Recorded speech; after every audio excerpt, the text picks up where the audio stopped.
Merhaba craft tutkunları, hoş geldiniz. Hazır yaz gelmişken Craftastic Moda serimize bir de bucket şapka eklemek istedik. Bunun için kalıplar hazırladık ve bunların ölçülerini sizlerle paylaşacağız. Biz bir kot pantolonu dönüştüreceğiz bu şapka için. Öncelikle kağıda bu kalıplarımı çizdim ki kottan güzelce modellerimi çıkartabileyim. İlk olarak kafamın büyüklüğüne göre dairenin çapını belirliyorum ki onun çevresini kaplayacak 2 tane böyle bir parçam olacak. Ve bunu dairemin çevresine göre ayarlayacağım. Devamında ise bu parçayı çevreleyecek siperli kısmı gelecek. Onu da bu şekilde konumlandıracağız. Yani şu an gördüğünüz gibi 3 parçayla şapkamızı hazırlayacağız. Şu an şapkada nerelere denk geldiğini daha rahat bir şekilde göstermek istiyorum size elimdeki modelden. O yuvarlak kestiğimiz kısım şu an bu gördüğünüz kısım olacak. Tam kafanızın üstüne denk gelen kısım. Dairemin yarıçapı 8 cm, çevresi ise 50.24 cm. Bu uzunluğunu oluşturacak kısımdan da 2 tane kesmemiz gerekiyor. Bunun boyu 10 cm. En iyisi iki parçanın tam dairemizin çevresini sarması gerektiği için dairenin çevresinin yarısı yani 25 cm. Siperlik eklendiğinde bu parçanın düzgün durabilmesi için aslında tabanına sağdan soldan 3'er santim veriyoruz. Tabanımız böylelikle 32 santim olmuş oldu ve birazcık buraları oval yapıyoruz. Yani birer santim alt tabandan ve üst tabandan boşluk bırakırsanız ve onları birleştirirseniz daha oval olacak şekilde. Çünkü yuvarlakları eşleştireceğiz. Daha düzgün olacaktır.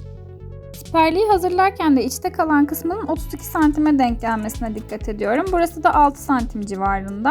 Bu şekilde ayarlayıp daha oval bir kapak ya da tabak gibi bir şeyle keserseniz, çizerseniz çok daha düzgün olacaktır. Benim verdiğim ölçüler size uymayabilir. Standart olarak böyle düşünebilirsiniz ama daha küçük ya da daha büyük bir şapka yapmak istediğinizde, kendinize göre özelleştirmek istediğinizde mantığını şöyle düşünebilirsiniz. Önce kafamızı kaplayacak bir daire çiziyoruz. Sonra onun çevresinin yarısı kadar eni ve istediğimiz kadar da boyu olan bir yamuk oluşturuyoruz. Ve sonra daha yuvarlak bir şekilde de siperliğimizi kesiyoruz. Siperliğin boyu da size kalmış bir şekilde. Böyle 3 parçayı tamamladığımızda şapkamızın kalıbı hazır oluyor. Ve boyu oluşturacak parçada birer santim aşağıdan giderek daha ovalleştirmeyi unutmuyoruz. İstediğimiz ölçülerde kalıplarımızı hazırladıktan sonra artık pantolonu çizip pantolondan gereken parçaları çıkartabiliriz. Daire kısmından bir tane, geri kalan parçalardansa 2'şer tane hazırlıyoruz.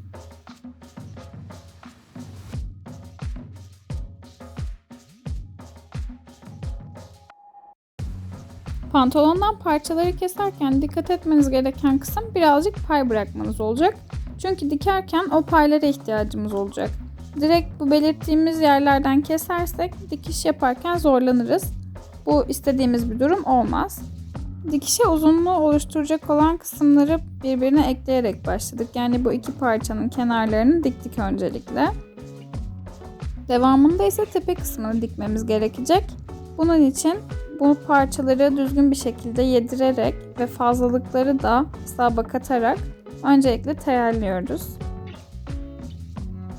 Potluk oluşmasını engellemek ve düzgün bir dikiş yapabilmek için burada teyellerken ne kadar parçaları birbirine yedirebildiğiniz önemli. Burası birazcık sizin el becerinize kalmış bir durum aslında. Şimdi dikişimize devam edebiliriz.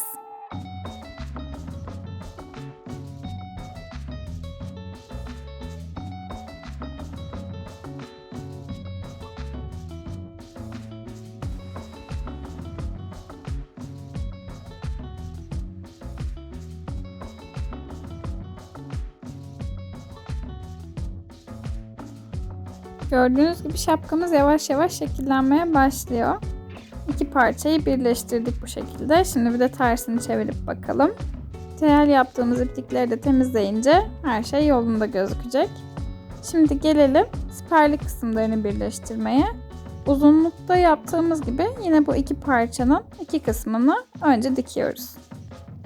Siperliğimiz için gerekli olan iki parçayı bu şekilde diktik birbirine. Bundan sonraki aşama yine teyellemek olacak.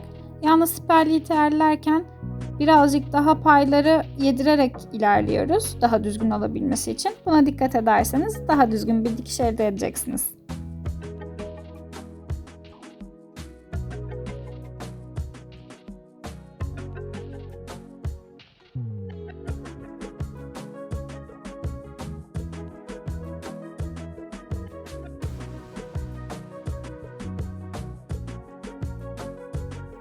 Ve işte şapkamız tamamen şekillendi. Astarını dikmeye geçebiliriz. Astarı için de yine aynı parçalara ihtiyacımız olacak ve bunları teyelleyeceğiz. Bu sefer iç kısımlarını çevirerek teyel yapacağız. Öncelikle siperliği ve daha sonrasında da uzunluğu birbirine teyelledik. Daha hiçbirisi dikilmedi. Ve en sonunda tepe kısmı eklenecek tabii ki. Ben astar için yine elimdeki eski bir kumaşı değerlendirdim ama sizin kumaşlarınız daha benzer kalınlıkta olursa, yani kota kot ya da daha ince bir kumaş şeklinde olursa yapacağınız şapka daha düzgün olacak. Ben elimdekileri değerlendirdiğim için bu şekilde ilerliyorum ama siz yeniden kumaş alacaksınız. Bunu göz önünde bulundurabilirsiniz. Bakıt şapkalarda biliyorsunuz ki siperlik kısmında 3 tane ya da 4 tane dikiş oluyor. Şimdi biz astarı da güzelce yedirebilmek için tersini çevirip buradan tam bir tur dikiş atacağız. Devamında bundan 2 tane daha yapacağız. Onu da videoda zaten göreceksiniz.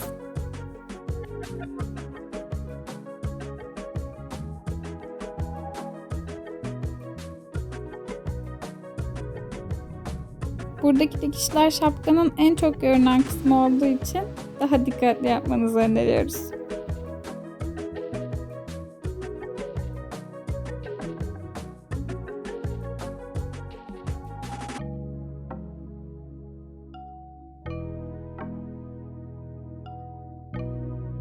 Şimdi sıra geldi astarda uzunlukla siperliği birleştirdiğimiz kısımları dikmeye. Bu kısımları da hemen hızlıca dikip bir sonraki aşamada buluşalım.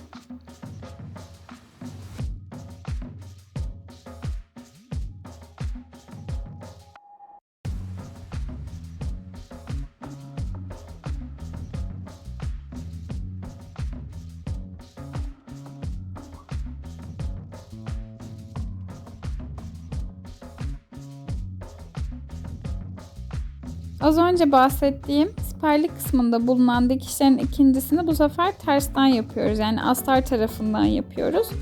Ben bu şekilde kumaşımdaki dengesizlikleri birazcık daha eşitlemeye çalışacağım.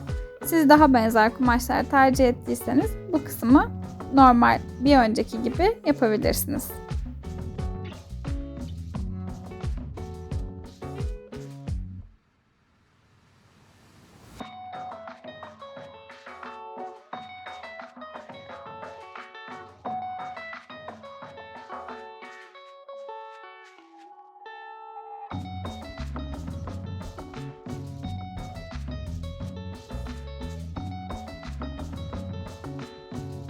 Astarımızın tepe kısmını oluşturacak parçayı da ekledikten sonra şapkamız genel hatlarıyla hazır olacak.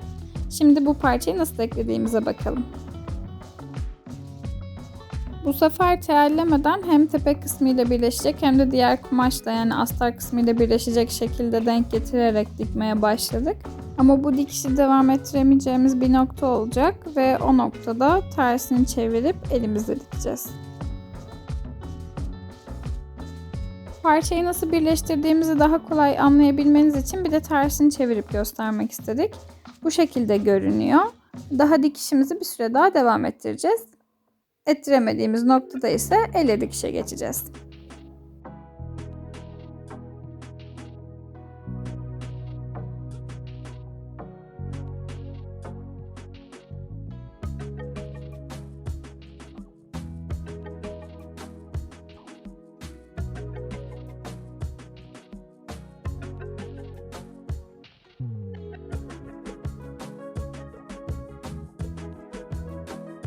Makineyle dikişime burada son veriyorum. Artık parçayı tersine çevirip her şeyi düzeltip kalan kısmı parçaları birleştirerek ve yedirerek elle dikeceğim. Ve bakıt şapkamız hazır. Bu haftaki videomuzda gördüğünüz gibi elimizdeki kumaşları, pantolonları nasıl değerlendirebileceğimizi göz attık. Siz de böyle elinizdeki kumaşlarla güzel bir balık şapka oluşturabilirsiniz verdiğimiz kalıpları kullanarak. Astar kısmı da bu şekilde. Şu an ütülenmediği için böyle gözüküyor ama ütülendiğinde her şey yoluna girecek. Onun haricinde sormak istediğiniz soruları yorum kısmına bırakabilirsiniz. Hala kanalımıza abone olmadıysanız da abone ol butonuna tıklamayı ve videolarımızı izleyerek bize destek olmayı unutmayın. Bu haftalık bizden bu kadar. Bir sonraki hafta görüşmek üzere. Bizden görmek istediğiniz videolar varsa aynı şekilde onları da yorumlara ekleyebilirsiniz. Şimdilik hoşça kalın.